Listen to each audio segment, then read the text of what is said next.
Hello and welcome, ladies and gentlemen, to Game 2 between sixjaxDDE and RevDoctor.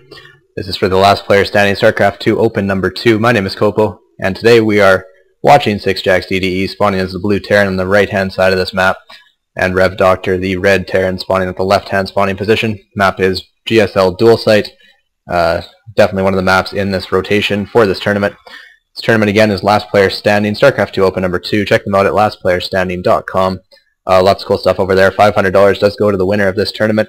It's attracted a multitude of big-name players from Korea, as well as some American pros, vying for that $500 first-place prize. Anybody from Diamond through Grandmaster was able to register, and these guys have actually successfully managed to put on a very nice tournament. From what I gather, there's been no complaints so far, and it has been well run. So this is actually exactly what we need to support esports, guys. If you want to continue to make esports bigger in the West, it's things like this that are able to help us achieve that goal. So we did see in Game 1, sixjaxDDE did manage to pull out the win after RevDoctor threw most of his Marine force away into a tank line. He was ahead in supply at that point, but that equalized the supplies and allowed DDE to gain an advantage in that situation. To this game, I guess we'll see if DDE manages to pull the 2-0 sweep, or if RevDoctor is able to pull it back and push it to a Game 3. We do see RevDoctor is putting down gas before barracks. It's usually indicative of some sort of heavy tech play. Definitely no gasless fast expand coming out of him. We see a simple barracks being built here. It looks like barracks refinery timing is standard by DDE.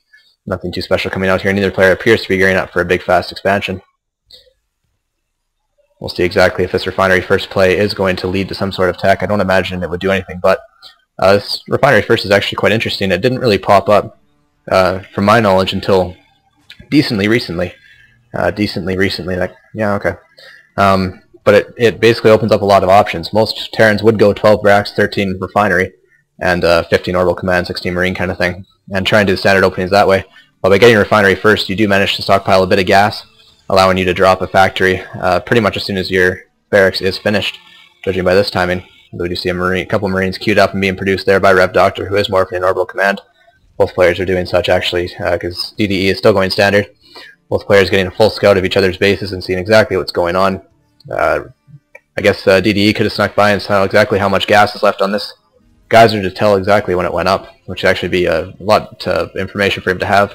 Factory is going down for RevDoctor, so we will see some tech. Again, strategy of choice, but in TBT lately, thanks to MLG, seems to be the Blue Flame Hellions, which that refinery first does allow you to do. You see command center going down for DDE, so my thing of saying no fast expansion was obviously wrong. He is going 1 racks fast expand after a very standard open, obviously. This expansion is fairly easy to hold on dual site. There's a couple of entrances to it, but with a couple of well-placed bunkers and maybe a siege tank or two, you should be able to hold that very, very easily. Hellions are popping out here. We see a tech lab coming down the barracks. I would not be surprised to see that swish with the factory and have Blue Flame begin. We do see a second refinery now being dropped and saturated for RevDoctor. Blue Flame Hellions. I'm going to keep repeating that because I do believe that's the way this is going. Factory now being dropped for DDE. No more racks are added to this yet. He does seem to be in a bit of a poor position to deal with early pressure, but he is walling up, something that Hellions are not a big fan of because Hellions have a really hard time breaking through walls. Although if he does manage to saturate that expansion, or if he actually lands that expansion at his natural, Hellions will be able to come in and roast any workers or mules that he decides to put down there. You see Blue Flame has started, so it is a Blue Flame Hellion opening. I'm not psychic, guys. I'm just good at what I do. Starport is being dropped for sixjaxDDE, who is apparently doing a 1-1-1 fast expansion opening. I do believe we're just seeing a tech lab built in the factory. Probably switches the starport. Would not be surprised to see a fast Banshee opening here. Just by judging by the tech path, we are seeing another starport come up, this time for RevDoctor. Reactor being built on the barracks. Judging by this, I'd have to say Vikings or medvacs, although I don't see what the purpose of that would be. Maybe he'll leave that reactor on the barracks. It's really hard to tell. Terrans are have the ability to be very versatile with their add-ons. They can switch and swap between their unit-producing facilities, which actually leads to some very interesting games. So far, this orbital command is staying up in the base, not being used to mine the extra mineral patches, just being used to drop mules and train additional SCVs. You see the small Hellion Marine force coming out here, but they will be unable to get past this wall in. For the most part anyways, and these Marines should be able to hold them at bay. No bunker down yet, but I can't imagine that they would have too much problems, since Hellions essentially cannot ever kill a building, no matter how many of them there are or how strong they are. They will be getting there approximately about the same time Blue Flame finishes, so that is actually a well-timed push, pretty much going up the ramp at the exact second. But again, they do almost no damage to buildings. The Marines can come in here and should be able to pick this off at will if DDE is paying attention, which does not appear he is, which is a shame. Marines are going to come up here and one additional Hellion. They're not apparently picking a target. They're just attacking random supply depots. This tank's out here and basically going to shut down this cute little harass. This should be repaired pretty easily. It's not a huge deal. And this Blue Flame Hellion harass, which RevDoctor did invest a lot of minerals and gas into, was essentially promptly shut down. You see a Raven coming out for RevDoctor, something you don't see in TVT very often, although according to certain commentators, and I'll let you see if you can figure out who those are, Ravens are the best unit in the game and should always be seen in every matchup. Yeah, they do have their place, but really it's tough to say they're needed in every situation, although I'd like to see maybe some nice auto turret harass, or maybe just be using for detection. You see another command center, or I guess a first command center being constructed for RevDoctor, who will likely take his natural with that. sixjaxDDE now just moving out with his own and able to secure that expansion with a tank at the bottom and a bunker being placed at the bottom of the ramp. Factory is moving over, allowing the starport to hop onto that reactor after it had managed to build the Raven. A tech lab was needed only for the Raven, and then it was promptly given away to a building that I'm sure we'll see constructed in the future. Or maybe one of these ones that's just chilling over here. We are seeing a lot of building swapping going on. Maybe he can't decide what he wants to do, which is perfectly acceptable. And Vikings are made by DDE, who does appear to be going Marine Tank Viking. Like I said, this is the old way to play TVT. Nothing wrong with it, it just leads to long drawn out tank wars. Vikings giving vision to the tanks, who again can shoot a little bit farther than they can see. And doing it that way, Blue Flame Hellions are going to chase down that one Hellion for DDE, who's using it for map control. I really just love these Zelnaga towers they have on this. I love the blue and red gateways that turn into warp gates. It's just really, it's a neat idea. I'm glad Blizzard's getting into the... No, I don't even think Blizzard made this map, actually. Well, somebody's getting into the aesthetics and doing it a very good job, so somebody should be commended for the visuals on this map. I do love them. I love them so. Forces by RevDoctor are well split and are gaining good map control. He does have control of this one Zelnaga tower, but a little small force of Vikings from DDE is going to maybe be able to snipe that away. You could land them, obviously they are able to attack ground if you do that, but he might just use it to snipe off this medvac. Actually, this medvac's fully loaded with Blue Flame Hellions, and it doesn't look like RevDoctor's paying attention. He loses the fully loaded medvac. That is a huge loss at this point in the game, with supplies so close and this game so close at the moment. It's a huge to lose anything like that. Another Viking goes down for RevDoctor, who has actually lost a fair bit to these three Vikings. If he loses a Raven too, that could actually be huge, but Raven drops an auto turret and will be able to shoot a bit at these Vikings. The Raven's going to be forced to retreat. Unless, of course, I missed it. Oh, actually, it's still being kited around by the Vikings, and it does eventually get picked off at the end. That was huge, because now we would have to either build another starport with the tech lab or switch back over to build another Raven. That Raven is actually a very useful unit. Forgive my cynicism from before, it is quite useful. So both players are sitting now on two fully saturated bases. Supplies sitting fairly evenly, but DDE does seem to be in a commanding position. He is taking out every attempt to harass by RevDoctor, who has tried a medvac drop, and he's tried Blue Flame Hellions slide into the base, but DDE has managed to shut that down at every turn. He now appears to be going mech himself. We do see an armory and Blue Flame coming down for DDE, while RevDoctor simply sits back and tries to amass another mech army of his own. See medvacs coming out, so we should see other drops. It has to be drops because we see very little bio on the field for either player, actually. The command center being dropped for DDE, who will likely be taking a third with this. Unique to mention about this map, there are these little things off in the corner. 5 gold mineral patches and a rich Vestian geyser, which can actually, I don't know how the math actually all works out on that one, but they are equivalent to, at least equivalent to, normal base. These Hellions are going to move out and kill that Marine who was sitting on that warp gate. Job accomplished. They're going to move on to see an SCV coming over here to the gold base. I suspect they was maybe trying to build a command center and quickly shut that down. DDE is loving the use of his sensor towers in this series. This is the third one we've seen, 2 in the last game, first one from this game. Gives them very, very good map vision. It's basically a way to gain map control without actually having to move out too far. You can have well-placed sensor towers. They basically allow you to extend the vision from your base and be able to shut down any drops or harassment opportunities before they really even begin. It's going to shut down this Hellion at this red warp gate as well, being able to take full control of both Zelnaga towers as he wishes. This Hellion would probably do good to go a couple feet that way and take that tower, but that's beside the point. Besides the point, either way. Supplies are still fairly even. We do see another command center going down for RevDoctor. This one completed by sixjaxDDE. He has yet to lift it off, although we do see another one being constructed down here at this unique little gold base. This one might just be used as defense as a planetary fortress or as a macro orbital, or it could just be lifted off and taken as a normal base. So you see a fully loaded medvac, again coming over with Blue Flame Hellions, this time with Viking support.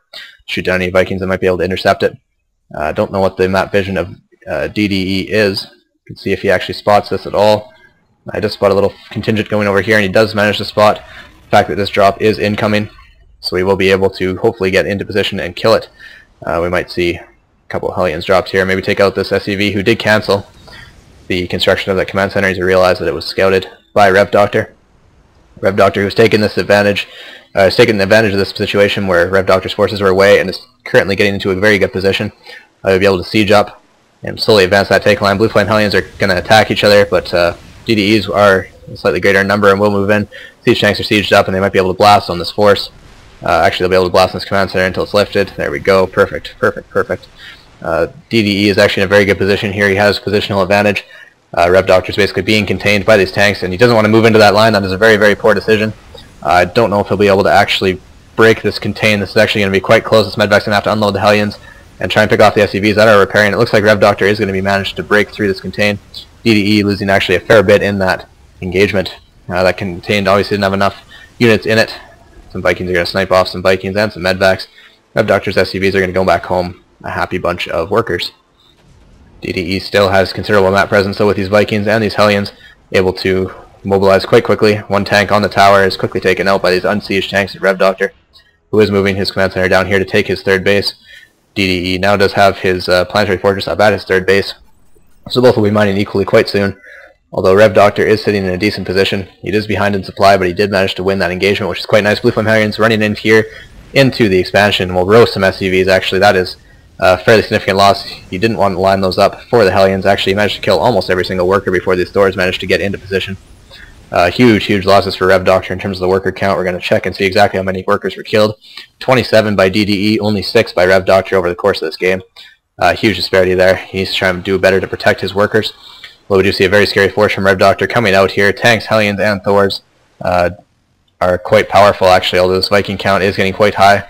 Give vision to the siege tanks, though I don't believe that RevDoctor has a lot of air for those Vikings to shoot at, so they might have to be landed and do some damage that way. Scans going down all over the place, trying to figure out where everybody is.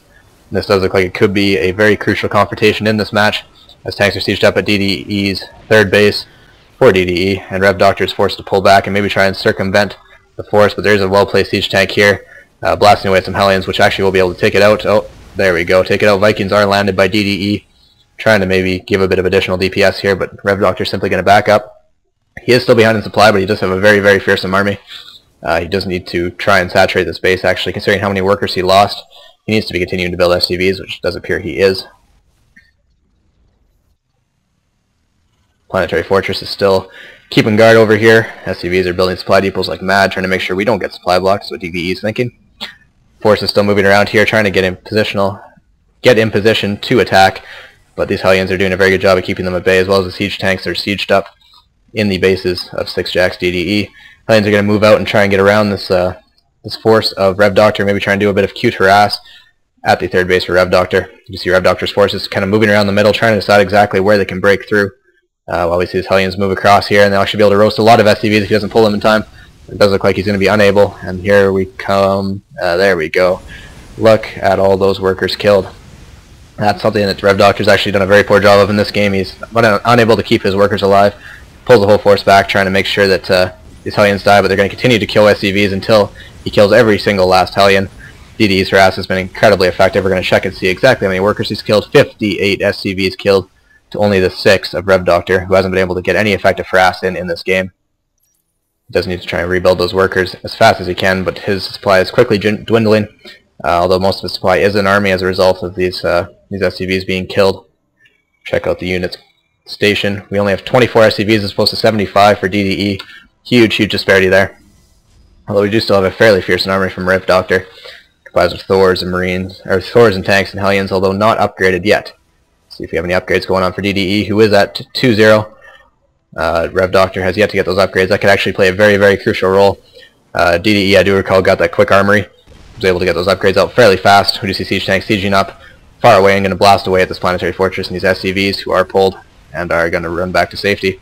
Planetary fortress does not have the range to kill these tanks, so it might just be blasted on from afar. You see two Hellions moving down here, trying to kill any additional SCVs, but they'll be cut off quickly by the Thor and the tank.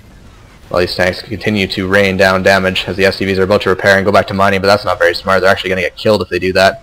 Mass repair going on the planetary fortress here. He needs to find something to kill these tanks, otherwise he's just going to drop tons of minerals into repairing a constantly suffering planetary fortress. This army from sixjaxDDE is looking quite fearsome. Significantly bigger than RevDoctor's army. Sadly, through the result of killing all his SCVs, he was able to severely hamper the macro of RevDoctor, and has allowed that to translate into a greater army for him in the late game. Hellions moving in, trying to kill the repairing SCVs before the planetary fortress. Decides it's going to blast away those Hellions. Army moves into position for DDE. This could be actually a final confrontation. The army for RevDoctor is not nearly big enough to contend with all these tanks and Thors, as the tanks actually are doing a very good job sieging up back here and doing tons of damage, but the upgrades for DDE are actually maybe just too much. They'll overwhelm this force fairly handily. Supplies are in very poor favor for RevDoctor, and he throws out the GG, realizing that after his army was completely lost, he was basically done with this game. So we do see sixjaxDDE win this series 2-0. Again, this is last player standing, StarCraft 2 Open number 2, and this is one of the round of 32 best of 3s. Hope you guys enjoy your cast, and we will put up some more for you guys to watch of other series that are currently going on. Thanks for watching, and I'll talk to you guys later.